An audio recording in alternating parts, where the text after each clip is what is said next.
I think አሁን ይሰራል አይገርምም አንዳንድ ጊዜ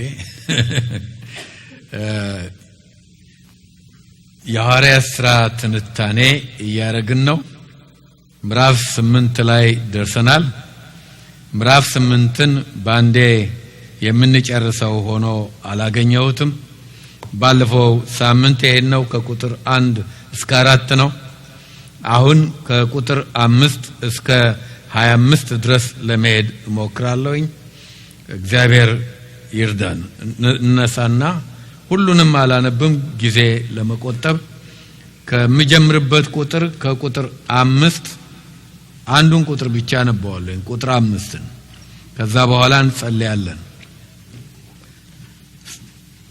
ባለፈው ሳምንት ቁጥር 4 የተበተኑትም ቃሉን እየሰበኩ ዞሩ የሚለው ላይ ነው ያቆምን አሁን ስም ይሰጠናል ከነኛ መካከል አንዱ ፊልጶስም ወደ ሰማሪያ ከተማ ወረደ ክርስቶስንም ሰበከላቸው እንጸልያለን እግዚአብሔር ሆይ እናመሰግንሃለን ከሁሉ በላይ ለሰው ልጆች ታላቅ ስጦታ አድርገህ ስለሰጠው ስለ ኢየሱስ ክርስቶስ የደህንነት ራስ የሕይወታችን መሰረት ስለሆነው ስለዚህ ልጅህ እናመሰግንሃለን አሁንም ጌታ ሆይ ቃልን ስንማር እያንዳንዳችን እንድታስበን በቃልህ እንደተጻፈ ልጆችሽ ሁሉ ከእግዚአብሔር የተማሩ ይሆናሉ ተብሏልና እግዚአብሔር ሆይ እያንዳንዳችን ካንተ መማር እንፈልጋለን ከመንፈስህ የሆነ ቃል እግዚአብሔር ሆይ ለልባችን የምትናገረን ቃል በዚህን ሰዓት እንድትሰጠን ጸልያለሁ እኔንም ወገኖቼንም ሁሉ ከጸጋ ዙፋን ፊት አስቀምጣለሁኝ እርዳን በጌታ በኢየሱስ ስም አሜን እንቀመጣለን ባለፈው ሳምንት ከቁጥር 1 እስከ 4 ስንማር ያየነው ነገር ቢኖር ዲያብሎስ በቤተ ክርስቲያን ስለቀና እስካሁን ድረስ አድርጎት የማያውቀውን ነገር እንደጀመረ ነው እስካሁን ድረስ አድርጎት የማያውቀው ነገር ምንድነው አማኞችን ሁሉ ኢላማው ውስጥ ያስገባ አገር አቀፍ የሆነ ስደት ነው እስጢፋኖስ ከተገደለ በኋላ አገር አቀፍ የሆነ ስደት አማኞችን ሁሉ ኢላማው ውስጥ የሚያስገባ ኃይለኛ ነገር ተነሳ ሰዎችም አማኞችም በየአቅጣጫው መሮጥ መበተን ጀመሩ በዚህ ውስጥ ግን እግዚአብሔር የራሱ መንገድ እንደነበረው ነግሬያችኋለሁ እንደውም ሮሜ 8:28ን መሰረት አድርገን እግዚአብሔርን ለሚወዱ እንዳሳቡም ለተጠሩ ነገር ሁሉ ለበጎ እንዲደረግ እናውቃለን ይላል ይሄም የመጣው ስደት እግዚአብሔር የስደቱ ምንጭ የክፋቱ ምንጭ አይደለም ዲያብሎስና እነ ጳውሎስ ምንጩ ናቸው ጳውሎስ አዲሱ ስሙ ነው ሳኦል ማለቴ ነው ዋና የቤተ ክርስቲያን ጠላት ብለናል ያለፈው ሳምንት ሰዎችን ከቤታቸው ያወጣ እናትና ልጅ ባልና ሚስት እየለያየ ክርስቲያኖችን ሁሉ ወደ እስር ቤት ያስገባ ነበር ለዚህ ነው የቤተ ክርስቲያን ጠላት የነበረው የእግዚአብሔርን ጸጋ ምናየው እንደ ጳውሎስ ያሉት ዋና የቤተ ክርስቲያን ጠላት የሆኑ ሰዎች ክርስቶስ ምህረት አድርጎላቸው ከተለወጡ በኋላ ደግሞ ቤተ ክርስቲያን የምትጸናበትን የአዲስ ኪዳን ዶክትሪን የሚያዋቅሩ አገልጋዮች መሆናቸው ነው እግዚአብሔር ብቻ የዚህ አይነት ለውጥ ማምጣት ይችላል ስለዚህ እንዳልነው ያንን የመጣውን ኃይለኛ ስደት እግዚአብሔር ወንጌል እንዲስፋፋበት ማቴዎስ 28 ላይ ለቤተ ክርስቲያን የሰጠው ዓላማ እንዲፈጸም ራሱ ከጥቂት ጊዜ በፊት ይህን መጽሐፍ ስናነብ ማጥናት እንደጀመርን እንዳየነው የመጽሐፉ ቁልፍ ቃል ብለን ያልነው ምዕራፍ 1 ቁጥር 8 መንፈስ ቅዱስ በመጣ ጊዜ ግን በኢየሩሳሌም በይሁዳ በሰማሪያ እስከ ዓለም ዳርቻ ድረስ ምስክሮቼ ትሆናላችሁ ብሏል። ዲያብሎስ ለስደት ያመጣው መከራ ክርስቲያኖች ላይ ያመጣው መከራ የሚጠላው ነገር እንዲፈጸም አደረገበት። ወንጌል በየአቅጣጫው ሄደ። ሰዎች የእግዚአብሔርን ቃል ሰሙ። ከዚህ የተነሳ የታሪክ ባለቤት እግዚአብሔር ነው ብያቸዋለሁ። ሂስትሪ በመሰረቱ ሂስትሪ የሰዎች ታሪክ ነው። ነገር ግን ሂስትሪ is his story ብያቸዋለሁ። የእግዚአብሔር ታሪክ ነው። ሁሉን ነገር የሚቆጣጠር አንድም ነገር እሱ የማይፈቅደው ነገር በዚህ ዓለም ላይ አይሆንም። እርሱ ምንጭ ያልሆነበትን ነገር እንኳን ለጥቅማችን መልሶ ያውለዋል። ቁጥር 5 ላይ የምናየው ወንጌል አሁን በኢየሩሳሌምና በይሁዳ ብቻ መሆኑ ቀርቶ ልክ ክርስቶስ እንዳወጣው እቅድ እንደተለመላቸው የአገልግሎት አቅጣጫ ወደ ሰማሪያ ብሎም እስከ ዓለም ዳርቻ ላይ ነው። እዚሁ ምዕራፍ ላይ አንድ ሰው ያስተዋውቀናል ሉቃስ። ስሙ ፊልጶስ ነው።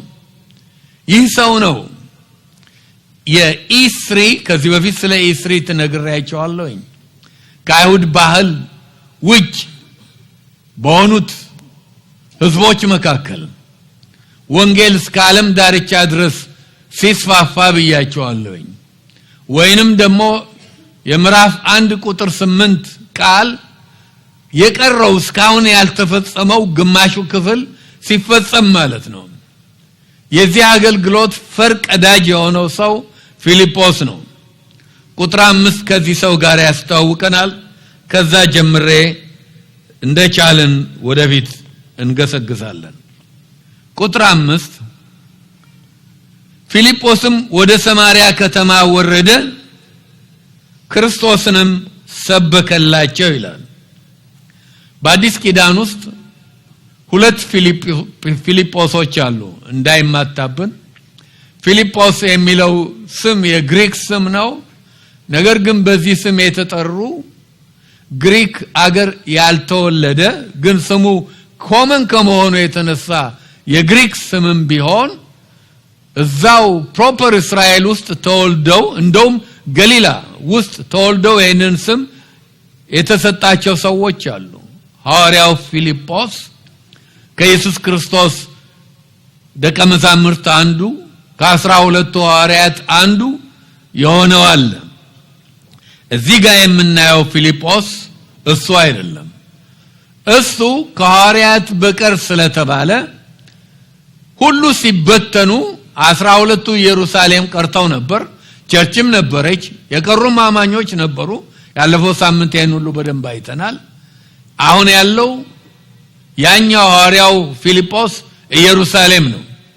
ይሄኛው ግን ሌላ ፊልጶስ ነው። የትኛው ብትሉ ሄሌኒስ ጂው የነበረ ምዕራፍ 6 ላይ ስናጠና ከነስጢፋኖስ ጋር አብሮ ለአገልግሎት የተመረጠው አዲስ ኪዳን የመጀመሪያዎቹ ዲያቆናት አይላቸውም፣ ግን ብዙዎች ሰዎች የመጀመሪያው ዲያቆናት እንደሆኑ ያስባሉ፣ ያስተምራሉ። መጽሐፍ ቅዱስ ስለማይለው እንደዛ ብዬ አልጠራውም። ግን ከሰባቱ ለአገልግሎት ከተመረጡት አንዱ ፊልጶስ ነው። የግሪክ ስም ነው ፊልጶስ ብያቸዋለሁ። ትርጉሙ በጣም አስቀኝም ይመስላል። ፍሬንድ ኦፍ ሆርስስ ማለት ነው። አንዳንድ ጊዜ ሰዎች ፈረስን ስለወደዱ እና የፈረስ ጓደኛ ይሆናሉ። ፊልጶስ ማለት ላቨር ኦፍ ሆርስ ማለት ነው፣ የፈረስ ወዳጅ። ዛሬ በአብያተ ክርስቲያናት ውስጥ ብዙ አይነት አገልጋዮች አሉ። በተለይም በዓለም ዙሪያ ካሉት የአገልግሎት ስጦታዎች አንዱ ብዙ ሰዎች በዛ ተቀብተው የሚያገለግሉበት አገልግሎት ወንጌላዊነት ነው። ወንጌላዊነት ሐዋርያው ጳውሎስ ኤፌሶን ምዕራፍ 5 ቁጥር 11 ላይ አምስቱ የአገልግሎት ስጦታዎች ብሎ የዘረዘራቸው ናቸው። ሐዋርያት፣ አስተማሪያን፣ ወንጌላውያን እያለ ነቢያት እያለ ዘርዝሮታል። እረኞች ከአምስቱ አንዱ ነው። እንደውም አንዳንዶች ጥንድ የሆነ ስጦታ ይሉታል። እግዚአብሔር ሰዎችን በዚህ ቅባት ይቀባና ሰዎቹን ከነስጦታቸው ለቤተ ክርስቲያን ይሰጣቸዋል። ያን አይነት ስጦታ ካላቸው ሰዎች አንዱ ነው። ዛሬም ቢሆን ብዙ ወንጌላውያን አሉ በዓለም ዙሪያ። ከነኚህ መካከል በጣም የታወቁ ዝነኛ ወንጌላዊ እንጠራላችሁ ከፈለጋችሁ ኢቫንጀሊስት ቢሊ ግራም ናቸው። ቢሊ ግራም ፓስተር ሳይሆኑ ወንጌላዊ ናቸው። ለምን ይሄን አመጣ ብትሉኝ በአዲስ ኪዳን ውስጥ ከፊልጶስ በፊት በኋላም ወንጌላዊ የሚለውን የአገልግሎት ሹመት ስም የተሰጠው ሰው ማንም የለም። ፊልጶስ ብቻ ነው ወንጌላዊ የተባለ። የሐዋርያት ሥራ 21 ቁጥር 8 ቁጥር 9 ላይ ሄዳችሁ ብታነቡ ሉቃስ ሲጽፍ ጳውሎስም ነበረ ወደ ወንጌላዊው ፊልጶስ ቤት ገባን፣ እርሱም ደግሞ ትንቢት የሚናገሩ 4 ሴት ልጆች ነበሩት ይላል። ወንጌላዊው ይለዋል። ሌላ ቦታ ያለ ሊመስለን ይችላል። ምክንያቱም ሐዋርያው ጳውሎስ ለጢሞቴዎስ በሚጽፍበት ጊዜ ሁለተኛ ጢሞቴዎስ 4:5 ላይ የወንጌል ሰባኪነትን ስራ አድርግ ይለዋል። ግን ወንጌላዊ ነህ አላለውም። ወንጌላዊ አልነበረም። ከጳውሎስ ጋር እየዞረ አገልግሏል። ጢሞቴዎስ በጳውሎስ አሳይመንት አንዳንድ ቦታዎች ቁጭ ብሎ የእግዚአብሔርን መንጋ መግበዋል። ስለዚህም ፓስተር እንጂ ወንጌላዊ አይደለም። እንደውም አንደኛና ሁለተኛ ጢሞቴዎስ ቲቶን ጨምሮ አዲስ ኪዳን ውስጥ the pastoral epistles ይባላሉ። ለመጋቢ የተጻፈ ለአገልጋይ ለመሪ የተጻፉ ከጳውሎስ መልእክቶች መካከል እነኚህ ሶስቱ ብቻ ስለሆኑ የሚታወቁትም እንደዛ ነው። ፊልጶስ ብቻ መጽሐፍ ቅዱስ ውስጥ በዛ ስም ተጠርቷል። ከዛ በኋላ ሌሎች የሉም ማለት አይደለም። ዛሬም ያጸጋ አለ። ብዙ ወንጌላውያን አሉ። ቢሊ ግራምን እንዳንዱ አድርጌ ተቀሽላቸዋለሁ። ሁለተኛም ፊልጶስ የመጀመሪያው ሚሽነሪ ነው። ሚሽነሪ ወይም ሚስዮናዊ ማለት ከራሱ ባህል ወጥቶ በሌላው ባህል ውስጥ እየኖረ የምስራቹን ቃል ወንጌልን ለሌሎች የሚሰብክ የሚያስተምር ሰዎችን ወደ ጌታ እንዲመጡ የሚያደርግ ማለት ነው። ሌላም አይነት አገልግሎት ሊኖረው ይችላል። አስተማሪም ሊሆን ይችላል። ግን ከሀገሩ ወጥቶ በሌላው ባህል ውስጥ ሲያገለግል ሚሽነሪ ይባላል። ብዙ ሰዎች የመጀመሪያው ሚሽነሪ ሐዋርያው ጳውሎስ ይመስላቸዋል። ነገር ግን አሁን ይሄንን ስንነጋገር እንኳን ሐዋርያው ጳውሎስ ገና ኢየሱስ ክርስቶስን አላገኘም፣ አልዳንም። ምዕራፍ 9 ላይ ከክርስቶስ ጋር ሲገናኝ እናየዋለን። የመጀመሪያው ጳውሎስ አይደለም። ሚሽነሪም እንደገና ወንጌላዊም የመጀመሪያው ፊልጶስ ነው። ፊልጶስ ወደ ሰማርያ ሄደ። ሌላ ህዝብ ነው። እንደውም አይወዷቸውም፣ ይናናቃሉ። ብዙ ችግሮች በመካከላቸው አለ። ወደ ሰማርያ ሄዶ ወንጌልን ሰበከላቸው ይላል። እስራኤል በክርስቶስ ዘመን 3 ሪጅን ነበራት። 3 ሪጅን እንደምትሉት ክፍለ ግዛት አካባቢዎች በክርስቶስ ዘመን ወይም አሁን ይህንን ቃል በመናነበት ዘመን ሰሜን ገሊላ፣ ሌሎቹ ሁሉ ድሮ አሁን አይባልም ነበር። በክርስቶስ ዘመን እስራኤል የእስራኤል መንግስት የሚባለው አካባቢ ማለት ነው። ሰሜኑ እስራኤል ነው፣ ደቡቡ ይሁዳ ነው። የሰሜኑ ዋና ከተማ ሰማሪያ ነበረ የእስራኤል መንግስት ባለ ጊዜ። የደቡቡ ዋና ከተማ ኢየሩሳሌም ነው። አሁን ሰሜን ደቡብ መካከል ላይ ሰማሪያ አለ። እንግዲህ ይሄ ሰማሪያ የሚለው ስም የመጣው የሰሜኑ መንግስት ባቆመበት ጊዜ ነው። የእስራኤል መንግስት ለሁለት ከተከፈለ በኋላ የሰሜኑ መንግስት የእስራኤል ዋና ከተማ ብሎ የሰየማት ሰማሪያ ነበረች። የአካብ አባት ዘንበሪ አንድ ሰማሪያ የሚባል ተራራ ነበረ። ያንን ገዝቶ ተራራውን በሰው ስም ነው እንዲያ የተባለው። ከተማ ሰራና ያቺን ከተማ ሰማሪያ አላት። ከተማዋ በአዲስ ኪዳን ዘመን ክርስቶስ በነበረበት ጊዜ የሰማሪያ ከተማ የለችም። ሀገሩ ግን ሰማሪያ ነበረ። ሌሎችም ከተሞች ነበሩ እንደ ሴኬም፣ ሴካር፣ ሌሎችን የመሳሰሉት የታወቁ ከተሞች አሉ።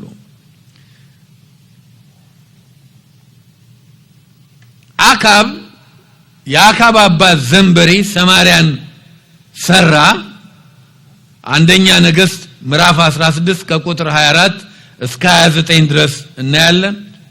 ሁለተኛ ነገሥት 17 ላይ ደግሞ ከቁጥር 5 እስከ 6 እንደምናነበው 722 ቢሲ ላይ ሰልምናሶር የሚባል የሶሪያ የአሶር ንጉስ መጣና ሰማሪያን ያዛት፣ ከበባት፣ ወሰዳት። ህዝቡንም ግማሽ የሚሆነው እንደውም በጣም ጥቂቶች በጣም ድሆች የነበሩትን ይላል ታሪክ አንዳንዶችን ተወና ብዙዎችን ሳምራውያን የደቡቡ መንግስት ምርኮ ሲመጣ ናቡከደነጾር ይዟቸው ወደ ባቢሎን እንደሄደ ሁሉ ይሄም ደግሞ ወደ አሶር ወሰዳቸው። ብዙዎቹን ወደ አሶር፣ የቀሩት ጥቂቶች ነበሩ። አገሩ ባዶ ሲሆን ጊዜ የአሶርን ሰዎች አመጣና በሰማሪያ ውስጥ ሞላው። አሁን ሰማሪያ ተብሎ የሚታወቀው አካባቢ ይኖሩ የነበሩ ሰዎች ሁለት ህዝቦች ሆኑ። ሳምራውያን በሰማሪያ የሚኖሩ ሰዎች፣ ያውም አንዳንዶቹ ከመካከላቸው በምርኮ ተወስደው ለብቻቸው አሉ። ለሰፈራ ደግሞ የመጡ አሶራውያን አሉ። ሲቆዩ እነኚህ መጋባት ጀመሩ። አሁን እነኚህ ሲጋቡ ልጆች ወለዱ። ልጆቻቸው ሳምራውያን በመባል ታወቁ። ሳምራውያን እንግዲህ ክልሶች ናቸው። እስራኤላዊ ናቸው፣ በግማሽ ደግሞ የአሶር ሰዎች ናቸው፣ አሶራውያን ናቸው፣ ክልስ ናቸው። ክልስ ከመሆናቸው የተነሳ እስራኤላውያን ከነርሱ እንደ አንዱ አይቀበሏቸውም ነበር። ይንቋቸው ነበር፣ ይጠሏቸው ነበር። በጣም ነው የሚንቋቸው። እንደውም እነኚህ ክልስ የሆኑት ሳምራውያን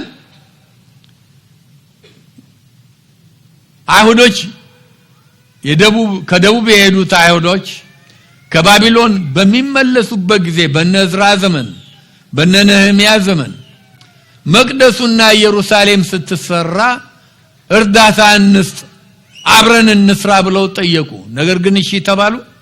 አልተባሉም፣ ከለከሏቸው። ስለዚህም የራሳቸውን መቅደስ ግርጊዚም ተራራ ላይ ሰርተው ነበር። ተመልከቱ፣ የአይሁድ ዘር ስላለባቸው ያህዌን ያውቁታል፣ ያመልኩታል። ብዙ ሰዎች ሳምራውያን ከሃዲዎች ይመስሏቸዋል። ኖ በእግዚአብሔር ያምናሉ። የእስራኤልን አምላክ ያውቁታል። ከመጽሐፍ ቅዱስም አምስቱን የሙሴን መጽሐፍ ይቀበላሉ። ከአምስቱ የሙሴ መጽሐፍ ውጭ ከዘፍጥረት ጀምሮ እስከ ዘዳግም ድረስ ካለው ውጭ ያለውን የአይሁዶችን መጽሐፍ ሌሎችንም ሥርዓታቸውን አይቀበሉም። በመካከላቸው ያለው ልዩነት ይሄ ነው። ሌላ ደግሞ አንድ መጽሐፍ ቅዱሳዊ እምነታቸውን ልንገራችሁ። እነኚህ ሰዎች መሲህ በስጋ ወደ ምድር ተልኮ እንደሚመጣ ያምናሉ። ይመጣልን ብለው ይጠብቁ ነበር። በክርስቶስ ዘመን ክርስቶስ ራሱ ሰማርያ በሄደ ጊዜ ሴቲቱ ያለችውን ላስታውሳችሁ። አዎ መሲህ ሲመጣ ክርስቶስ ሲመጣ ይሄን ሁሉ እንደሚነግረን እናውቃለን አለች። ስለዚህ መሲህ እንደሚመጣ ይጠብቁ ነበር። አይሁድ እንደሚጠብቁ እነሱም ይጠብቃሉ። ግን ከአሕዛብ ስለተወለዱ አሕዛብ ጣዖት ያመልኩ ስለነበረ ድብልቅልቁ የወጣ ሃይማኖት ነበራቸው። ሁለተኛ ነገሥት 17 ቁጥር 41 ላይ ብታዩ እግዚአብሔርንም ይፈሩ ነበር። ያውቁታል። ያህዌ ማን እንደሆነ ያውቃሉ። የእስራኤላዊ ዘር አለባቸው። እንደገና ደግሞ ጣዖቶቻቸውንም ያመልኩ ነበር። ድብልቅልቁ የወጣ ጧት ቤተ መቅደስ መተው ወይንም ያህዌ ብለው ጸልየው ከሆነ ከሰዓት በኋላ ደግሞ አድባር ላይ ሄደው ወይንም በዛ አድባር ይኖር አላውቅም ወይንም ሌላ ነገር ላይ አቤት አቤቱ ይሉ ነበር። የሚያከረባብት ሃይማኖት ነበራቸው። ባከረባብት ድሮ ብዬ ስንጫወት ነው እና የሚያከረባብት ይሄም አይቀር ያኛውም አይቀር ማለት ነው። የዚህ አይነት ድምሮ የዞረበት ሃይማኖት ነበራቸው። በመካከላቸው ግን ትልቅ ጥላቻ ነበር። የጥላቻውን ጥልቀት የሚያሳይ አንድ ቃል ላስታውሳችሁ ከወንጌል ውስጥ። ጌታን ምን አሉት አይሁዶች ፈሪሳውያን? ሳምራዊ እንደሆንክ አጋንንት አለብህ በማለታችን ትክክል ተናግረን የለም እንዴ አሉት። ለነርሱ ለአይሁዶች ሳምራዊ ማለት ኢኳል አጋንንት ማለት ነው። ጥላቻቸው በመካከላቸው ያለው ባያስ የዚህን ያክል ጥልቀት ያለው ነው። እንደውም ዮሐንስ ወንጌል ምዕራፍ 4 ላይ መተን ጌታ ኢየሱስ ክርስቶስ ያደረገውን ስናይ በጣም ነው ሊነካንና ሊመስጠን የሚገባው። ይሄን ያክል የጠለቀ ጥላቻ ያለ በሰማርያም እንዲሄድ ግድ ሆነበት ይላል። ሞራላዊ ግዴታ በሰማርያ የእርሱ እርዳታ የሚያስፈልጋት እርሱን መገናኘት የሚያስፈልጋት መዳን ያለባት ነፍስ ስለነበረች ነው። ያውም የጂኦግራፊ ግዴታ አይደለም ብዬ ከዚህ በፊት ነግሬያቸዋለሁ። ምክንያቱም የቀሩት አይሁዶች ከደቡብ ወደ ሰሜን ወደ እስራኤል መሄድ ሲፈልጉ ከእስራኤልም ወደ ደቡብ ወደ ኢየሩሳሌም መምጣት ሲፈልጉ ዮርዳኖስን 2 ጊዜ ያቋርጡታል። አንድ ጊዜ ይመጡና አቋርጠው ሰማርያን ላለመርገጥ በወዲያ ማዶ ሄዶ ሰማርያ ካለፈ በኋላ እንደገና ዮርዳኖስን አቋርጠው ወደ ኢየሩሳሌም ይገቡ ነበር። ያን ያህል ነው ጥላቻቸው። እንደው ብዙዎቹ ምኞታቸው እነ ያዕቆብ እንዳሉት ምንድነው አንዴ ወንጌልን ይዘው በተላኩ ጊዜ ስላልተቀበሏቸው ምንድነው ያሉት? እሳት ከሰማይ ይውረድ እንበልን ኤልያስ እንዳደረገው እንዲያጠፋቸው እነኚህን ህዝቦች ይመኙ ነበር ማለት ነው። ክርስቶስ በነበረበት ጊዜ አይሁዶች ይህንን መቅደስ አፍርሰውባቸዋል። ጊርጊዚም ተራራ ላይ ነበረው በባዶ ቦታ እንደው መቅደሱ ለነበረበት ቦታ ነው የሚሰግዱት የሚያመልኩት እንጂ መቅደሱ አልነበረም። አባቶቻችን በዚህ ተራራ ሰገዱ ብላ ለክርስቶስ እንዳለችው ታውቃላችሁ። ብዙ ጥላቻ አለ። ግን ወንጌል ባያስ የለውም። ወንጌል ለአይሁዳዊው፣ ወንጌል ለሳምራዊው፣ ወንጌል ለኢትዮጵያዊው፣ ወንጌል ለጥቁሩ፣ ለነጩ፣ ወንጌል ለሁሉ ሰው የሚሆን ነው። ጌታችን ኢየሱስ ክርስቶስ የመጣው ለሁሉ ሰው ነው። ወርቃማው ጥቅስ የሚለን ጌታችን ኢየሱስ ክርስቶስ በእርሱ የሚያምን ሁሉ ይላል። ማንነቱ፣ ዘሩ፣ ቀለሙ፣ ቁመቱ፣ ቋንቋው አልተገነገረም። የፈለገው ሊሆን ይችላል ሰው ይሁን እንጂ ሰው ዘር እስከሆነ ጊዜ ድረስ በእርሱ የሚያምን ሁሉ የዘላለም ሕይወት እንዲኖረው እንጂ እንዳይጠፋ እግዚአብሔር አንድያ ልጁን እስኪሰጥ ድረስ ዓለሙን እንዲሁ ወዷልና ይላል። የክርስቶስ ደም የፈሰሰው ለሁሉ ሰው ለሰው ዘር በሙሉ ነው። ስለዚህ አሁን ወንጌል ከአይሁድ ወጥቶ እስካሁን ድረስ E1 E2 ኢቫንጀሊዝም ብዬ ያስተማርኳችሁ እስካሁን ድረስ ወንጌል ምንም እንኳን ጌታ የሚሄዱበትን አቅጣጫ ቢያሳያቸው በኢየሩሳሌም ጀምረው ይሁዳ ሰማርያና የዓለም ዳርቻ ድረስ ቢያሳያቸው እነርሱ እየተሟሟቁ ያሉት ኢየሩሳሌም ብቻ ነበር። ስደቱን አሁን መበተንን ያመጣ አሁን ይሄ ሰው ወንጌልን ከአይሁዶች አውጥቶ የክርስቶስን ትእዛዝ ምዕራፍ 1 ቁጥር 8ን ሙሉ በሙሉ ለማድረግ የመጀመሪያው ፈርቀዳጅ ነው። ሰማርያም ደርሷል። ክርስቶስን ሰበከላቸው። የዓለምንም ዳርቻ ኢምፓክት አድርጓል፣ ነክቷል። ኢትዮጵያ የዛን ጊዜ ዳር ያለች ከእስራኤል በጣም ሩቅ ያለች ሀገር ነበረች። እዚሁ ምዕራፍ ላይ ኢትዮጵያዊውን ጃንደረባ ፊልጶስ ሲያናግረው ክርስቶስን ሲያስተዋውቀው ያ ሰው ድኖ ሲጠመቅ ደስ ይያለውም ወንጌልን ተሸክሞ ወደ ኢትዮጵያ እንደሄደ እዚሁ ምዕራፍ 8 ላይ እናያለን። የሚቀጥለው ሳምንት ነው ምን ደርስበት የዛ ፈርቀዳጅ ፊልጶስ ነው። ፊልጶስ ወደ ሰማርያ ሄዶ ክርስቶስን ሰበከላቸው። ጁዳይዝምን አልሰበከላቸው። የአይሁድን ሃይማኖትን ቢሰብክላቸው ኖሮ በመካከላቸው የሃይማኖት ችግር አለ። ማንኛቸውም አይሰሙትም፣ ከከተማቸውም ያባረሩት ነበር። ወይም ሃይማኖትን አልሰበከላቸውም፣ ክርስቶስን ሰበከላቸው። ሞራሊቲን አልሰበከላቸውም።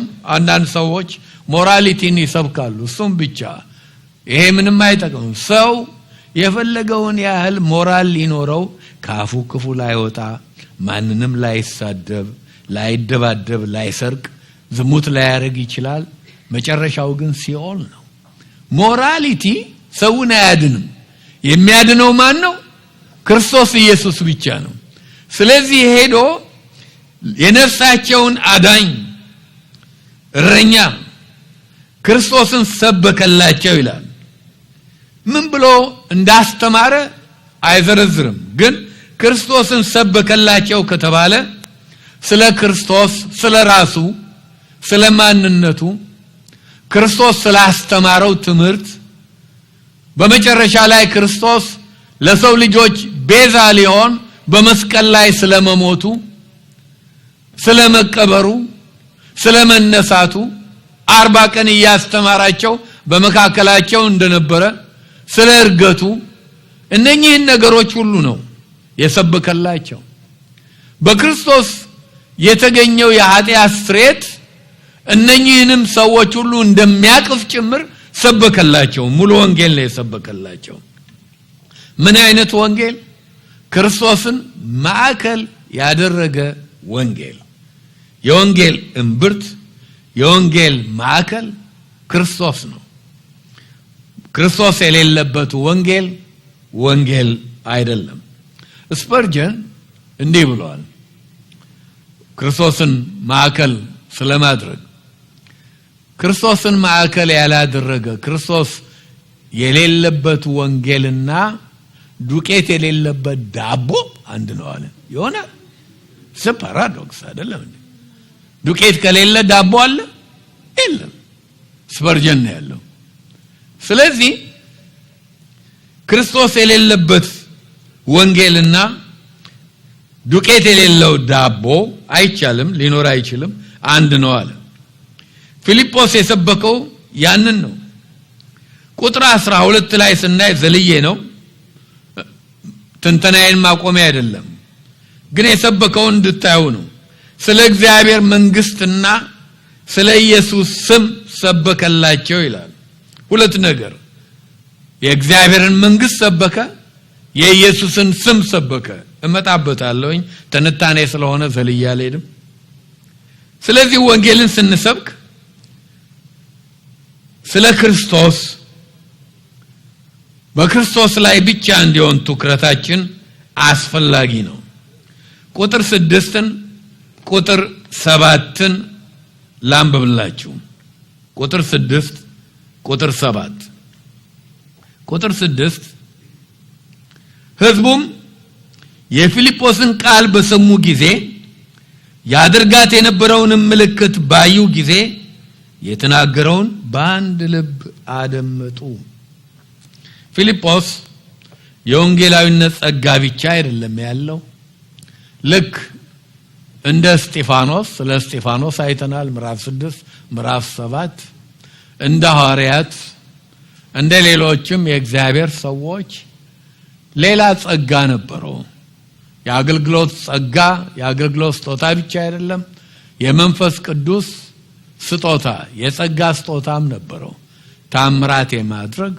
የመፈወስ ስጦታ ነበረው እስጢፋኖስም እንደነበረው አይተናል እንደውም እነኚህ ሁለቱ የዚህ አይነት አገልግሎት አትሊስት ሪኮርድድ በሆነው መጽሐፍ ቅዱስ ውስጥ በተጻፈው ማለት ነው ከሐዋርያት ውጭ ወጥቶ ሌሎች ሰዎች ሲያገለግሉበት ለማየት የመጀመሪያዎቹ ናቸው ብያቸዋለሁኝ ከዛ በፊት የሐዋርያት ሥራን ስናይ በሐዋርያትም እጅ ድንቅና ታምር ይደረግ ነበር ይላል በሌሎች ሰዎች እጆች አይደለም አሁን ግን እነኚህ አንዳንዶች ዲያቆናት ብለው ከሚጠሯቸው መካከል ሁለቱ ያውም ሄሌኒስት የሆኑ አይሁዶች እነኚህ በግሪክ ባህል ያደጉ አይሁዶች ጸጋ ስጦታ ተሰጥቷቸው ነበር አሁን ቁጥር 6 ቁጥር 8 ላይ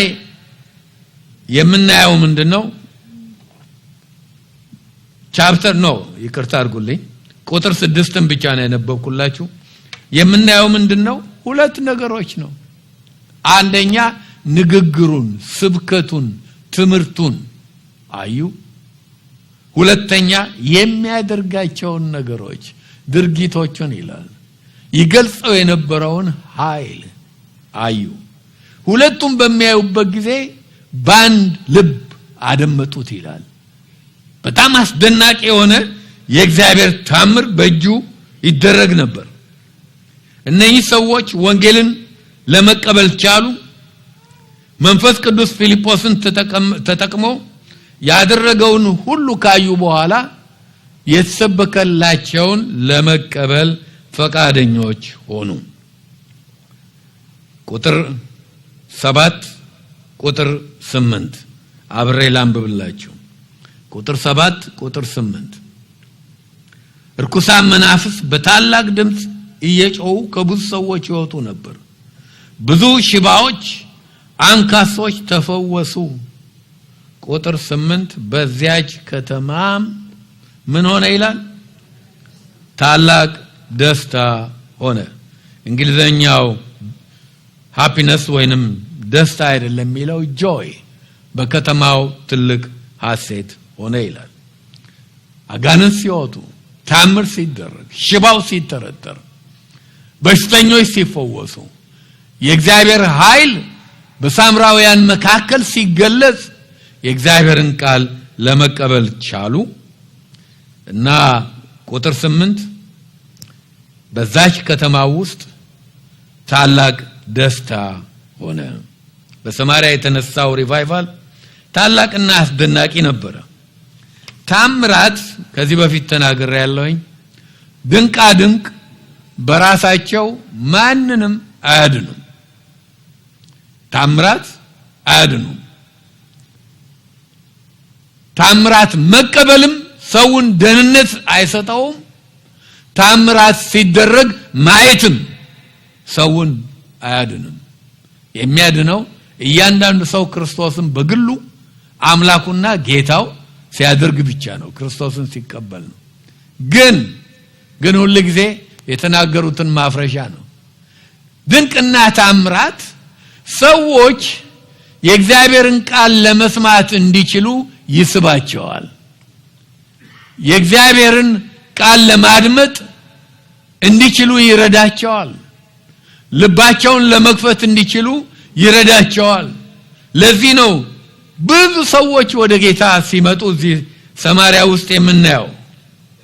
ፊልጶስ በመንፈስ ቅዱስ በሰማርያ ውስጥ የቀሰቀሰው እሳት ውጤቱ ቁጥር 8 ላይ ብቻ አይደለም፣ ቁጥር 12 ቁጥር 14 ዘልዬ ሄዳለሁ ማለት አይደለም። ቁጥር 12ም ላይ ያለላችሁ ስለ እግዚአብሔር መንግስት ስለ ኢየሱስ ክርስቶስ እየሰበከላቸው ፊልጶስም ባመኑት ጊዜ ወንዶችም ሴቶችም ተጠመቁ ይላል። ብዙ ነገሮች ናቸው የሆኑት። ቁጥር 14ም ላይ እንደዚሁ ውጤቱን እናያለን። አንደኛ በዛች ከተማ ታላቅ ደስታ ሆነ፣ ጆይ ሐሴት ሆነ። ሁለተኛ ወንጌልን የተቀበሉት ባመኑ ጊዜ ተጠመቁ፣ የውሃ ጥምቀት ወሰዱ። ሶስተኛ ደግሞ ወረድ ብለን እናገኘዋለን። ቁጥር 14 ላይ በሰማርያ የተደረገውን ሪቫይቫል እግዚአብሔር በኃይል በእነኚህ ሰዎች መካከል መመላለሱን ሲሰሙ ሐዋርያት ከመካከላቸው ሁለቱን ላኩላቸውና ጴጥሮስና ዮሐንስን ለሰማርያ ሰዎች ጴጥሮስና ዮሐንስ እጃቸውን ጭነው ጸለዩላቸው። አሁን ደግሞ በመንፈስ ቅዱስ ተሞሉ። ቁጥር 8 ላይ ጥቂት ላተኩር። የሚናገረው ስለ አንድ ወይም ስለ ጥቂቶች አይደለም፣ ከተማው ሁሉ። ካን ዩ ኢማጂን አንድ ከተማውን ሂውስተን ሁሉ በሐሴት ሲዋጥ። በመሰረቱ እንኳን ሂውስተን ሁሉ ቀርቶ አንድ ቤተክርስቲያን እንዳለ ደስታ በደስታ አይሆንም አይደለም። እኛ ጋር እንኳን አሁን መካከላችን አሁንም እውነት ሊሆን ይችላል። በዚህ ባለፉት 2 ሳምንቶችም ሆናል አንዳንድ ሰዎች ሲወልዱ፣ አንዳንድ ሰዎች ደግሞ ሰው ይሞትባቸዋል። ሐዘን አለ አይደለም እንዴ? አንዳንዶች ሲያገቡ ሬሳ አለ፣ ሌሎች ደግሞ ሙሽራ አላቸው። አንድ ቤተክርስቲያን እንኳን ስንት ለውጥ አለ። አንዳንድ ሰዎች የሥራ ችግር ይገጥማቸዋል። አንዳንድ ሰዎች ደግሞ እንደውም የሥራ ፈንጠዝያ ይኖራቸዋል፣ ስራ ያገኛሉ። ስለዚህ በአንድ ቸርች እንኳን ሙሉ ደስታ ማምጣት ከባድ ነው። እንዴ ከተማ ሁሉ ደስ ሊለው ይችላል? የማይቻል። እግዚአብሔር ግን ሲሰራ መንፈስ ቅዱስ ሲያደርገው ግን ከተማው ሁሉ በደስታ ይሞላል። ደግሞም ያውም በአሜሪካ ውስጥ የምትገኝ 4ኛዋ ታላቅ ከተማ ሂውስተን ሙሉ በሙሉ ከጽንፍ እስከ ጽንፍ ከተማው በሙሉ በደስታ ሲሞላ በዚህ ባይኔ በብረቱ አይቻውቃለሁ። አንዴ አይደለም 2 ጊዜ። መቼ ይመስላችኋል? ሮኬትስ ባሸነፉ ጊዜ አይደለም እንዴ? ከተማ ሁሉ ደስ አላለው? yes ከተማ ሁሉ እንደው የማይተቃቀፈው ሲተቃቀፍ፣ የማይጋብዘው ሲጋብዝ፣ አንዳንድ ነጋዴዎች እንደውም ኮካኮላ ይሸጡ ሌላውን ስም አልጠራም ብዬ ነው ለመጣው ሰው ሁሉ በቃ እንካ በነፃ ሁሉ ጋባዥ ሆኖ ነበር። ከተማ ሁሉ ደስ ሲለው አይቻውቃለሁ። ስለዚህ ይሄ ጥቅስ ያስደንቃል? አያስደንቅም? ሽባው ሲተረተር እያዩ ከመካከላቸው በሽተኛው ሲፈወስ፣ ይሄ ባጋንንት ስርዓት ውስጥ ያሉት ሲፈቱ፣ ኃጢአታቸው ይቅር ተብሎ ሁሉም የክርስቶስ ልጆች ሲሆኑ፣ የተናቁ አይሁዶች የጠሏቸው እነኚህ ማንም የማይፈልጋቸው ነበሩ ክልሶች ተብለው የተጣሉ ሰዎች አሁን በክርስቶስ አዲስ ፍጥረት ሲሆኑ ህዝቡ ሁሉ ነው ደስ ያለው። ከተማ ሁሉ በሐሴት ተሞላ። ኃጢአተኛ በጌታ ፊት ጽድቅ ሲያገኝ፣ በክርስቶስ ኃጢአቱ ይቅር ሲገኝለት ደስ ይላል። ሰማርያን የሞላው ደስታ ክርስቶስን ከማግኘት የተነሳ የመጣ ነው። እናንተ ስድኑ በግል የነበራችሁ ደስታ ትዝ ይላችኋል? አቤት ደስታው! ደስ ሲል ደስ አይልም? ጌታን ማግኘት ደስ ሲል፣ ከዛ ከጨለማ ውስጥ መውጣት በጣም ነው ደስ የሚለው። ዳዊት ኃጢአት በሰራ ጊዜ የለመናቸውን ነገሮች እስቲ ያስታውሱ። በጣም ጨንቆት ነው የጮኸው። ምዕራፍ 51 የዳዊት መዝሙር ምንድነው ያለው? 2 ነገሮች በተለይ አእምሮው ውስጥ ይጮሃሉ። የትኞቹ ይመስላችኋል? አንደኛው የማዳንህን ደስታ ስጠኝ። ይሄንን በክርስቶስ ያለውን የደህንነት ደስታ ማጣት ኃጢአት ያሰቃያል ኃጢአት በበደል ስሜት ያመጣል ደስተኛም አያደርግም የበደል ስሜት ያመጣል ሀፍረት ያመጣል ኃጢአት ፈሪም ያደርጋል ይሄ ሁሉ ተደባልቆ ችግር ነው ክርስቶስን ማግኘት ይቀር መባል ግን ነፃነቱ እንዴት ነው ደስ የሚለው ማለት ነው ስለዚህ ሰው ሲድን ደስ ይለዋል የማዳንን ደስታ ስጠኝ እባክህን አለ ደግሞ ቅዱስ መንፈስን ከኔ አትውሰድ ምንጩን አትውሰድ የዚህ ሁሉ ደስታ ምንጭ ሆነውን ከኔ አትውሰድ ያስፈልገኛል አለ ነፃ መሆን ደስ ይላል መለኮታዊ ደስታ በተለይ እዚህ ቁጥር ላይ እንዳልኳችሁ ጆይ ነው የሚለው ጆይና ሃፒነስ ልዩነታቸው ሃፒነስ በአንዳንድ ነገሮች ላይ የሚመካ ነው ሲኖራችሁ ደስ ሊላችሁ ይሆናል ስታጡ ታለቅሳላችሁ ሲሟላላችሁ ደስ ሊላችሁ ይችላል ሲጎድል ታዝናላችሁ ያ ደስታ ነው ሐሴት ግን ይሄም ቢኖርም ባይኖርም ቢሳካም ባይሳካም አእምሮን ሁሉ የሚያልፍ ሰላምና ሁለንተናችን የሚነካ የውስጥ ደስታ በውጭ ሁኔታ ውስጥ በመንገኝበት ሁኔታ ውስጥ የማይመካ ማለት ነው መንፈስ ቅዱስ የዚህ አይነት ነገሩን ማምጣት ይችላል አወዳድሩት ይሄን መጽሐፍ እዚህ ምዕራፍ ውስጥ መግባት ከጀመርን እንኳን ያለው ልዩነት ቁጥር 2 ላይ ለቅሶ ነበር እስጢፋኖስን የቀበሩ ሰዎች ተሰብስበው ምን አደረጉ አለቀሱ ይላል ባጭር ጊዜ አሁን ለቅሶ ሁሉ የለም እንደውም ሰማርያን ሁሉ የሚሞላ ደስታ በአንድ ምዕራፍ ላይ እናነባለን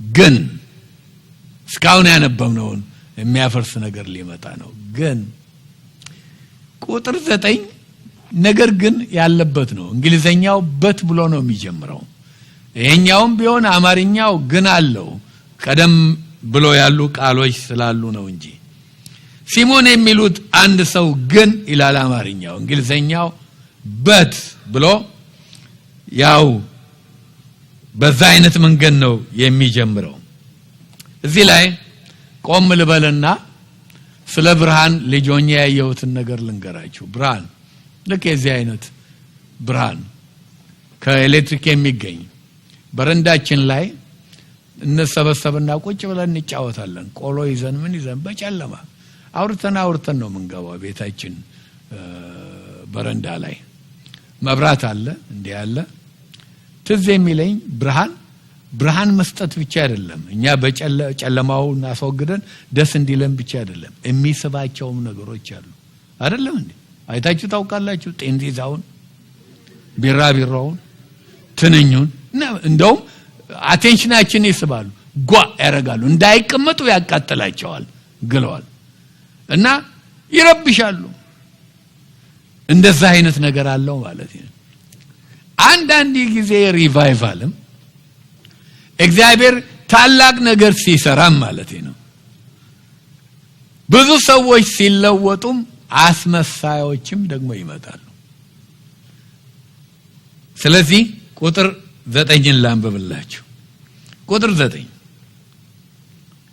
9 ሲሞን የሚሉት አንድ ሰው ግን እኔ ታላቅ ነኝ ብሎ እየጠነቆለ የሰማርያንንም ወገን ያስገረመ ቀድሞ በከተማ ነበረ እንደውም ቁጥር 10 ከታናናሾቹን ጀምሮ እስከ ታላላቆቹ ድረስ ታላቁ የእግዚአብሔር ኃይል ይህ ነው እያሉ ሁሉ ያደምጡት ነበር ይላል ይህ ሰው ሳምራዊ ነው ራሱ ይሆናል ተብሎ ነው የሚታመነው ግን ብዙ ቦታ ማታዩትን ቃል እኔ ታላቅ ነኝ ብሎ አንድ ቦታ ሐዋርያው ጳውሎስ ይህንን ቃል የተጠቀመው በመልእክቱ ውስጥ ለሚመጣው የክርስቶስ ተቃዋሚ ነው ታላቅ ነኝ ብሎ እኔ እግዚአብሔር ነኝ ብሎ ይላል ይሄም ደግሞ እኔ ታላቅ ሰው ነኝ ብሎ እየጠነቆለ የሰማርያን ሰዎች ያስገረመ ቀድሞ በከተማ ነበረ ከሪቫይቫሉ በፊት ሰዎችም ይሄ ታላቅ የእግዚአብሔር ኃይል ነው እያሉ ያደምጡት ነበር ይላል። እኔ ታላቅ ነኝ ማለት ትዕቢተኛነት ነው አይደለም እንዴ? እንኳን እኔ ታላቅ ነኝ ቀርቶ እኔ ትሁት ነኝ ራሱ ትዕቢት ነው። ይኸው የታወጀ ትህትና ያልታወጀ ትዕቢት ነው። ከተናገርከው እኔ እንደኔ ትሁት ካልከው ትዕቢተኛ ነህ። ሌላው ይለየውና ይወቀው ማለት ነው። ይሄ ሰው ምንድነው ያለው? እኔ ታላቅ ነኝ። ሰማርያን በሙሉ ያስደነቀ በጥንቆላ በአስማት በምታት በመዋርት የሰዎችን አእምሮ ሁሉ ይማርክ ነበር። ብሉይ ኪዳን አዲስ ኪዳንም ጥንቆላን አስማትን መዋርትን ሞራ ገላጭነትን የቀረው ሁሉ ይሄን እነኚህ ነገሮች ሁሉ ኃጢያት እንደሆኑ እንደሚያስቀጡ መጨረሻቸውም ሲኦል እንደሚያደርስ ያስተምራል። በጥንቆላውና በምታታዊ አሰራሩ ያስደነቀ የሰማርያን ሰዎች ያታለለ ገንዘባቸውንም እየበዘበዘ እየተደነቀ ይኖር ነበር። አታላይ ነበር። ዲሰፕሽን አታላይነት ከዲያብሎስ የሚመጣ ነው። እሱ ታላቅ አታላይ ነው። ቁጥር 10 አንብቤላችኋለሁ። የሰማርያ ሰዎችም ከትንሹ ልጅ ጀምሮ ኦ ሲሞን ያደንቁት ነበር። ከትንሹ ጀምሮ እስከ ትልቁ በሰማርያ ያሉት ታላላቅ ሰዎች ባለስልጣናት ሁሉ ሳይቀሩ ታላቅ የእግዚአብሔር ኃይል ይሉት ነበር ይላል። እርሱ ኤን ማለት ታላቅ የእግዚአብሔር ኃይል። ሳምራውያን ደግሞ መሲሁ ይመጣል ብለው የሚጠብቁ ነበሩ። መሲሁ ሲመጣ የሚሆነውን ሁሉ ያውቃሉ። አሁን እኮ ይሄንን ሰው ሲያዩ ወደዛ ነው የቀረበው ጉዳዩ አይደለም እንዴ? እንደ መሲህ አድርገው ተቀብለውት ነበር። የሚያደርገውንም ሁሉ ሲያዩ ታላቅ የእግዚአብሔር ኃይል ውስጡ የተገለጸው የሰይጣን ኃይል ነው፣ የእግዚአብሔር ኃይል አይደለም። ግን ታላቅ የእግዚአብሔር ኃይል የተቀበሉት እንደ መሲህ እንደ ታላቅ ሰው ነበረ። ቁጥር 11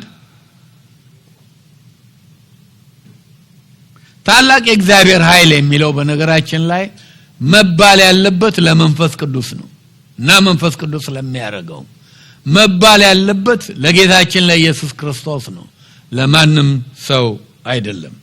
ቁጥር 11 ቶሎ ጨርስላችኋለሁ።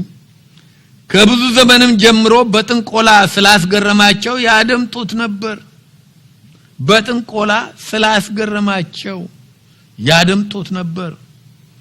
እንደዛ ከሆነ አሁን ሰማርያ ውስጥ ፊልጶስ መጥቶ ያደረገው ነገር ስራውን ሁሉ ከንቱ የሚያደርግ ነገር ነው። እስካሁን ድረስ የነበረውን አድናቆት ሁሉ የሚያከሽፍ ነገር ነው። እርሱ ሊወዳደረው የማይችል የበለጠ ኃይል መጣበት። እነኛ በፈርዖን ዙፋን አካባቢ የነበሩ አስማተኞች ሙሴ በእግዚአብሔር ጣት የሚያደርገውን ታምር ሊቋቋሙ እንዳልቻሉ ቻልንበት እንኳን ብሎ የሞከሩት እንደ ሙሴ በትር እባብ እንሰራለን ቢሉ የሙሴ በትር ዋጠቻቸው። እነኛን ጉድ ሆኑ ማለት ነው።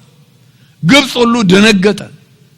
አሁን እዚህ ጋር ሲሞን በጣም ነው የደነገጠው። ቁጥር 12 ምን ይላል? ቁጥር 12 ነገር ግን ስለ እግዚአብሔር መንግስትና ስለ ኢየሱስ ክርስቶስ ስም እየሰበከላቸው ፊልጶስን ባመኑት ጊዜ ወንዶችም ሴቶችም ተጠመቁ። ከአዳሚው ሁሉ ሄደ፣ አጨብጫቢ ሁሉ በቃ ምን አለኝ የሚለው አለ። የሰማርያ ሰዎች ሁሉ ወንዶችም ሴቶችም። አሁን ፊልጶስ ምንድነው ያደረገው? ሲምፕሊ ሁለት ነገር። ስለ እግዚአብሔር መንግስት ሰበከ። እዚህ ጋር የእግዚአብሔር መንግስት የሚለው በኋላ ትምጣልን እግዚአብሔር ሆይ መንግስት ትምጣ የምንለውን ሺውን ዓመት ማለት አይደለም። እግዚአብሔር ንጉስ የሆነበት ማለት ነው። እግዚአብሔር ንጉስ የሆነበት ኑሮ መኖር የሚቻለው ከጨለማው ወደሚደነቀው ብርሃን ስንመጣ ክርስቶስን ጌታ ስናረግ ክርስቶስ ጌታ ሲሆንልን በእርሱ ጌትነት ውስጥ እንኖር ብቻ ነው። ስለዚህ ሰበከ ያንን። ሁለተኛም ስለ ኢየሱስ ክርስቶስ ስም ሰበከላቸው። የኢየሱስ ክርስቶስ ስምን ሰበከ ማለት የመጣው መሲህ ስም ኢየሱስ ክርስቶስ ነው አላቸው ማለት አይደለም።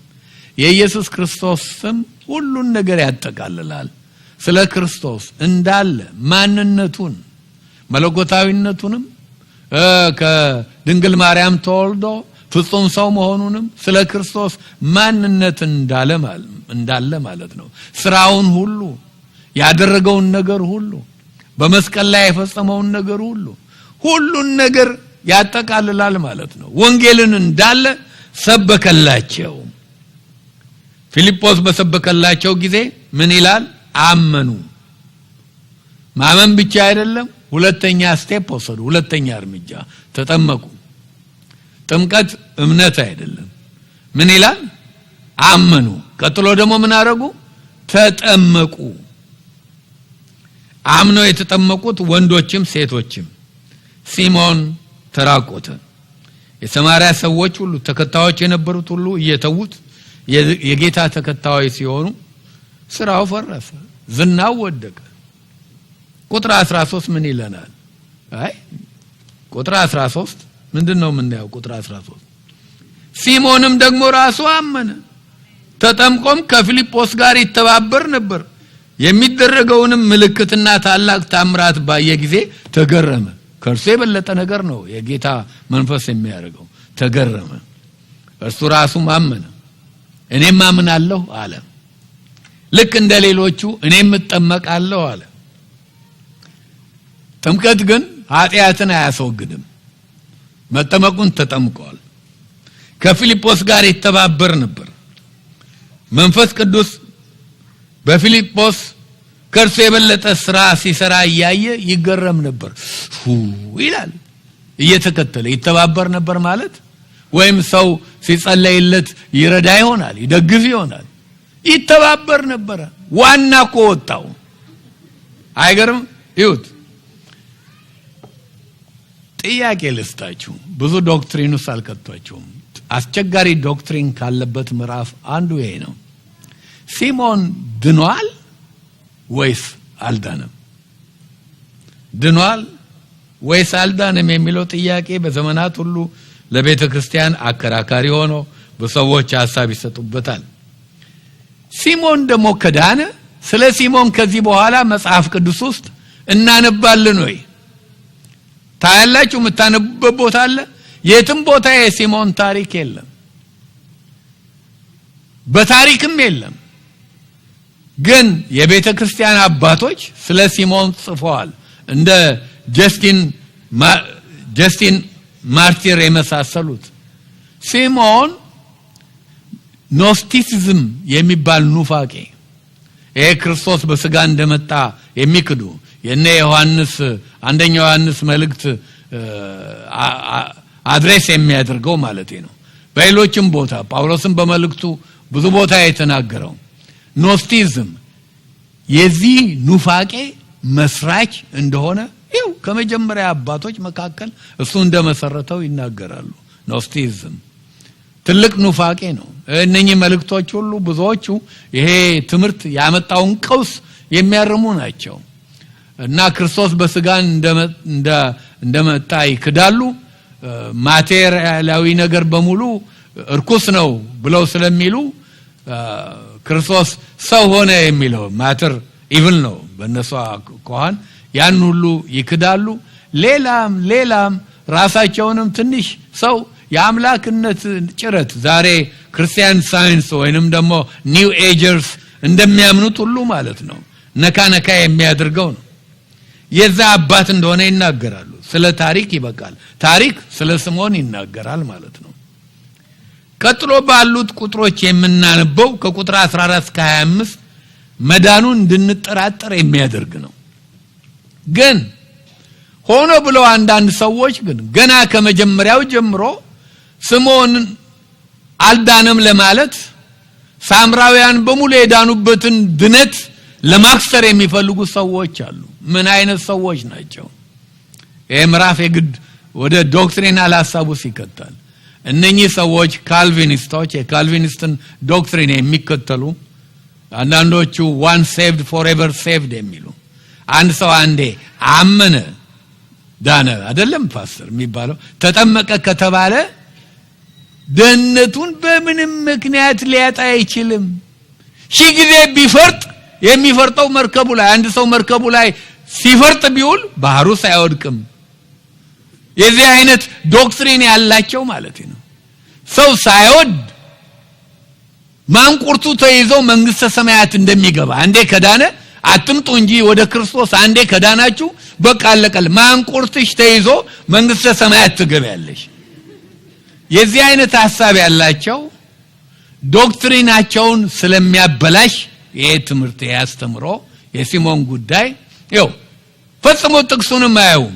መጀመሪያ ዶክትሪናቸውን ከዛ ቃሉን የነሱን ዶክትሪን እንዲል ይጠመዝዙታል የዚህ አይነት ድካም ያደርጋሉ ይጠመዝዙታል ሲሞን አልዳነም አልዳነም ለምን ዳነ ከተባለ የዳነ ይጠፋል አይጠፋም ያንን ዶክትሪናቸው ሊያበላሽባቸው ስለሆነ አልዳነም ይላሉ አይኖ ነበዛ አላምንም ሌሎችም ያሳዩአቸዋል የሚያሳዩአቸው አሉ ግን አሁንም በዛ አቅጣጫ አይደለም ይሄን ጥቅስ ማሳያቸው የሚያሳዩአቸው ምንድነው ሲሞንም አመነ ተጠመቀም ነው የሚለው አይደለም እንዴ ሲሞንም ደግሞ ሳምራውያንም የተባለው ቃሉ ልዩነት አለው አመኑ መጽሐፍ ቅዱሳችሁን አንብቡ ልዩነት አለው የለውም ስለዚህ እሱ አልዳነም ማለት እነሱ አልዳኑም ማለት ነው ምን አይነት ችግር ነው ስለዚህ ለይቶ የኛው ሰው ብቻ አልዳነም ማለት አይቻልም ደሞ ለመዳን እዚሁ መጽሐፍ ላይ ምዕራፍ 10 ላይ ቆርኔሌዎስ ጋር ምዕራፍ 16 እዛ ፊልጵስዩስ እስር ቤት ምንድነው እመን ብቻ ነው የተባለው አይደለም ለመዳን ክራይቴሪያው ምንድነው በክርስቶስ ማመን ነው ሌላ ነገር የሚቀቡት ምናምን ነገር የለም ስለዚህ ይሄው ነው ግን እኔን ያጠራጠረኝ ምክንያት ልንገራችሁ የዚህ ዶክትሪን ወዲያና ወዲያ የሚሉ ሰዎች ጉዳይ አይደለም የዚህ ሰው ግን የሚያጠራጥረኝ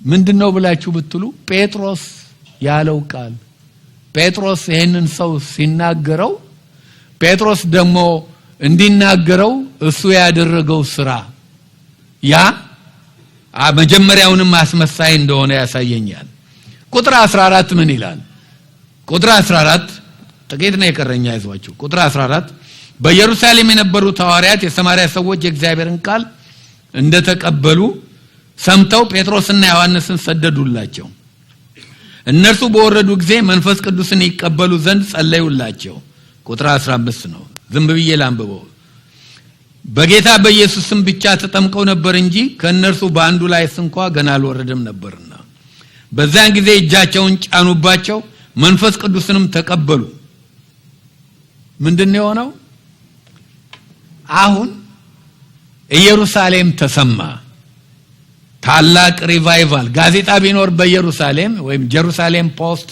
ላይ የሚወጣ ነገር ቢኖር ምንድነው የሚለው ጋዜጣው እነኛ ክልሶች የተጠሉ ሳምራውያን ኢየሱስ ክርስቶስን አገኙ ይላል ርዕሰ አንቀጹ የተጠሉት በወንጌል ረሰረሱ ይኸው ነው ርዕሰ አንቀጹ ታላቅ ድንቅና ታምር የሰዎች ሕይወት ለውጥ በሰማርያ ታላቅ ጥምቀትም ነው ብዙ ነው የሚጠመቀው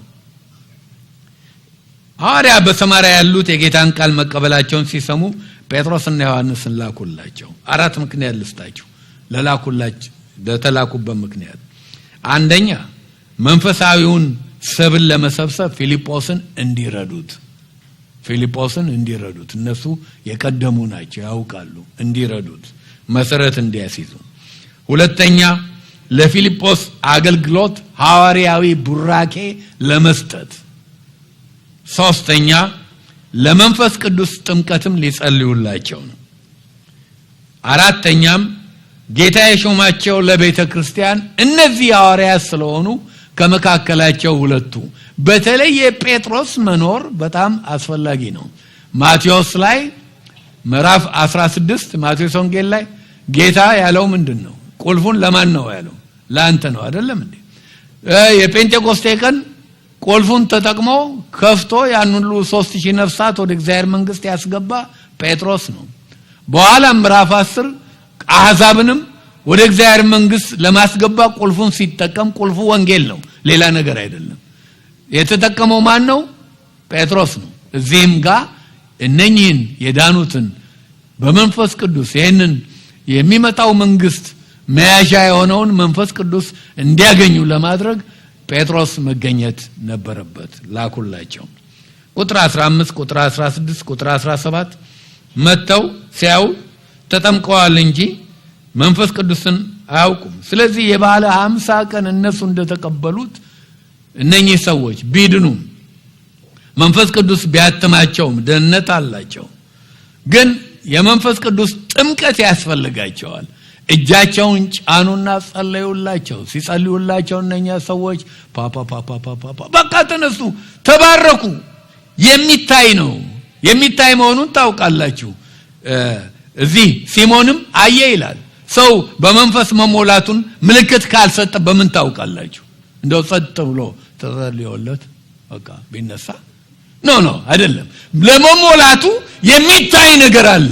ያንቀጥቅጠውም ያንደባለውም ግን በአዲስ ቋንቋ ተናግረዋል ማለት ነው።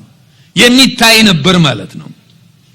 አሁን ይሄ ሲሆን ይሄንን ሲያይ ቁጥር 18 ቁጥር 19 አቶ ሲሞንን ይዩት። እዚህ ላይ ቁጥር 18 ቁጥር 19 እቺን ሁሉ በደንብ ያይ ነበር። ሲሞንም በሐዋርያት እጅ መጫን መንፈስ ቅዱስ እንዲሰጥ ባየ ጊዜ ገንዘብ ከቤቱ ሄዶ ሰብስቦ አመጣላቸውና እኔ እጄን የምጭንበት ሁሉ መንፈስ ቅዱስን ይቀበል ዘንድ ለኔ ደግሞ ይህንን ስልጣን ስጡኝ አለ። ለመንፈስ ቅዱስ ጸልዩልኝ ብሏል። ተጠምቷል። የዳነው ሁሉ ይጠማል። ለዛ እሱ የፈለገው ምንድነው? የበለጠ ሰዎች እንዲያደንቁት አሁን የተሻለ ጥበብ አይቷል። ያንን የተሻለ ጥበብ ደግሞ አግኝቶ ሲሞንም ሲያደርግ ይተባበር ነበር አይደለም? ያይ ነበር ሁሉን ነገር ኮርጆዋል። አሁን ደግሞ እነኚህ ሲመጡ ይሄንን ጥበብ ለመግዛትና አሁን በቃ እጁን እየጫነ በሰማሪያ እንደውም ወደ ይሁዳም ሳይሄድ አይቀርም። በቃ እንዲሰጥ የሚሰጥ መስሎት ነው። እንዲህ ያለ ሰው ድኗል። ስለዚህ ማስመሰል ነበር ማለት ነው። ቅድም የነኛን ብርሃን ሲያይ የሚጠራቸው ነገር አሉ ያልኳችሁ ከዚህ የተነሳ ነው። ከቃሉ ማለፍ አይገባም። ይሄው ነው ያደረገን ነው። ሊገዛ ፈለገ። ግን አንድ ሰው ቃል ልስጣችሁ። ይሄ ሰው አንድ እንግሊዘኛ ቃል በስሙ ፈጥሯል። ሰዎች ናቸው የፈጠሩለት። ታውቃላችሁ? ሲሞኒ የሚባል እንግሊዘኛ ቃል ታውቃላችሁ? ከሱ የመጣ ነው። ሲሞኒ ማለት ያው በሴኩላሩ ዓለም ጉቦም ይባላል አይደለም? በዚህ በቤተክርስቲያን ድርጅቶች በካቶሊክ የሆነ ቤትም ሰዎች ጉቦ ሰጥተው አንድ ገንዘብ ከፍለው የመንፈሳዊ ሹመት መንፈሳዊ ቦታ ለማግኘት ሲፈልጉ ሲሞኒ ይባላል በእንግሊዘኛ። ሲሞኒ ከሱ ስም የመጣ ነው። ሲሞኒ አንቀበልም። ያ ነው ለመንፈሳዊ ነገር እና ገንዘብ ከፍሎ ለጴጥሮስ ያለው የፈለገውን ያክል ጠይቅ፣ ይሄው ሞልቷል እሰጣለሁ። ቢያጣውም ያንን ገንዘብ መልሶ እንደሚያገኘው ያምናል። ያንን ነገር እያሳየ ነው። ይሄንን ሰውን እየሞላ ደባልቆ የራሱን መንፈስ እየሞላ እና ምን ሊያደርግ ነው? ሀብታም ለመሆን ፈልጎ ነው። ቁጥር 20 ምን አለው ጴጥሮስ? እየጨረስን ነው አያችሁ። 4 ቁጥር ባንዴ ነው መውጣላችሁ እና ምን አለ ቁጥር 20 ጴጥሮስ ግን እንዲህ አለው፣ የእግዚአብሔርን ስጦታ በገንዘብ እንድታገኝ ያስባልና ብር ካንተ ጋር ይጥፋ። የእግዚአብሔር ስጦታ ምንድነው? ሮሜ 6:23 የኃጢአት ዋጋ ሞት ነው፣ የእግዚአብሔር ጸጋ ስጦታ ግን በክርስቶስ ኢየሱስ በጌታችን የዘላለም ሕይወት ነው። ኤፌሶን 2:8 ከ8 እስከ 9ም የሚለው ምንድነው? ጸጋው በእምነት አድኗቸዋል፣ ይህም የእግዚአብሔር ስጦታ ነው። ደህንነት ከደህንነትም ጋር የሚመጣው ይሄን አሁን ያየነው አይነት የመንፈስ ቅዱስ ሙላት በረከቱ የእግዚአብሔር ስጦታ ነው። ያንን በገንዘብ ልትገዛ ፈልጋልና ብር ካንተ ጋር ይጥፋ ወይ ጠፋቆ አይደለም እንዴ? እና ብር ካንተ ጋር ይጥፋ። ቁጥር 21 ቶሎ ልጨርስላችሁ በቃ። ቁጥር 21 ልብህ በእግዚአብሔር ፊት የቀና አይደለም፣ ከዚህ ነገር እድል ወይም ፈንታ የለም። ይው ልቡ ችግር አለው፣ የዳነ ሰው አይደለም። ልብህ በእግዚአብሔር ፊት የቀና ከእግዚአብሔር ጋር ትክክል ያልሆነ ሰው ነው። ሌላው የገረመኝ ከዚህ ነገር ይሄ ካየው ነገር እድል ፈንታ የለም። ይው ምን ነው የሌለው? እድልና ፈንታ። ወደ ግሪኩ ልሂድላችሁ። ፈንታ የለም ሲለው ፈንታ ማለት ወይም በእንግሊዘኛው ፓርት የግሪኩ ቃል ፓርቴከር የሚለው ነው። የእንግሊዘኛው ቃል ፓርቴከር በአማርኛ ተካፋዮች፣ የመለኮታዊ ባህሪ ተካፋዮች ነን ይላል። የእግዚአብሔር መንግስት ወራሾች ስለሆንን የሚመጣው የእግዚአብሔር የሆነው ነገር ሁሉ ተካፋዮች ነን ይላል ጳውሎስ ቆላስይስ 1:12 ላይ። ስለዚህ ይሄ ሰው ምንድነው የለም ይላል? ተካፋይነት የለም። ተካፋይነት ከሌለው ድሮስ ያስመስል ነበር እንጂ ድኗል አልዳንም። ሁለተኛ እድል የለም። የግሪኩ እድል የሚለውን የሚተረጎመው ኢንሄሪታንስ ውርስ ብሎ ነው።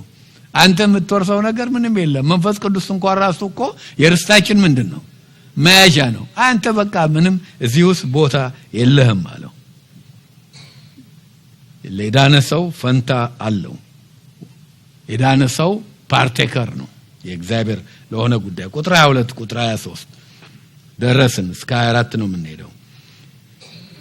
እንግዲህ ስለዚህ ክፋትህ ንስሐ ግባ፣ ምናልባትም የልብህን ሐሳብ ይቅርል እንደሆነ ወደ እግዚአብሔር ለምን አለው። በመራራ መርዝና በአመጽ እስራት እንዳለህ አያለውና። ሲሞንም መልሶ ሁሉን ጨርሼ ላንብበው።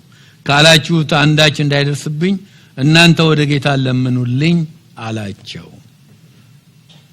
ንስሐ ግባ አሉት። ድንገት እግዚአብሔር ሊምርህ ይችላል። ሲሞንም ጸልዩልኝ እናንተ አለ። እየጮኸ እንኳን ወየው በድያለሁኝ ብሎ ንስሐ ገባ አልገባም። እናንተው ጸልዩልኝ አለ። እንደ ጸለዩለት መጽሐፍ ቅዱስ አይናገርም። የዚህን ሰው ታሪክ ከዚህ በኋላ አታገኙም። ቤተክርስቲያን ውስጥም የለም። ወጥቶ የቤተክርስቲያን መርዝ የሚሆን ለአማኞች መርዝ የሚሆን ነገር ከመሰረቱት ሰው አንዱ ነው። እንግዲህ ቁጥር 25 ሌላ ነው የሚያወራው። ኔክስት ዊክ ከዛ ጀምረን እናያለን። እዚህ ላይ ምንድነው የምንማረው? ጊዜ አልወስድም። ሁለት ቃል ብቻ ልጣላችሁ። ሰዎችን ማታለል ይቻላል። ቅዱሳንን ማታለል ይቻላል። ክርስቲያኖችን ማታለል፣ አገልጋዮችንም ማታለል ይቻላል። ሁሉም በሚቆጣጠሩ አይኖቹ ፊት ሁሉ ነገር የተጋለጠና የተራቆተ የሆነውን ጌታ ግን ማታለል አይቻልም። ይሄንን ነው እኔ የምማረው። ጌታን ማታለል አይቻልም። ሁለተኛ ስርዓት ልንከተል እንችላለን። ስርዓት፣ የተለያየ ስርዓት፣ የቤተክርስቲያን ስርዓት መከታተል፣ ቸርች መምጣት፣ ስርዓቶችን ልንከታተል፣ ጥምቀትንም አባልነትን በጥምቀት ሰብሮ መግባት ይቻላል። ግን ሪሌሽንሺፕ አይሰጥም። what matters is relationship። ከማን ጋር? ከጌታ ከኢየሱስ ክርስቶስ ጋር። ህብረት ግንኙነታችን ከማን ጋር ነው? ከአብ ጋር፣ ከወልድ ጋር፣ ከመንፈስ ቅዱስ ጋር አይሰጥም። እነኚህ ሁሉ ጊዜ ማጥፊያ ናቸው እና አይ ሆፕ ከኢሲኤፍ ውስጥ የዚህ አይነት ጊዜው የሚያጠፋ ሰው የለም ብዬ አምናለሁ። ካለን እግዚአብሔር ይርዳን። እንጸልያለን። እስቲ ዛሬ ፓስተር ይጸልይልን። ቢያስተምር ወድ ነበረ። ይሄንን መጽሐፍ ማስተማር ስላለብኝ ነው እንጂ እንግዳ አለን መካከላችን።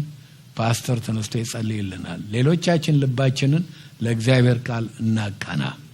ሪሊ ሁሉ ቻሌንጅ ነው። ካልተጠነቀቅን በቀላሉ እኛም ልንሳሳት የምንችለው ነው። ጸልየን እንሂድ። ምንም 5 ደቂቃ ብንጸልይ ዓለም አይናጋም። አይዟችሁ 5 ደቂቃ ጸልየን እንሄዳለን።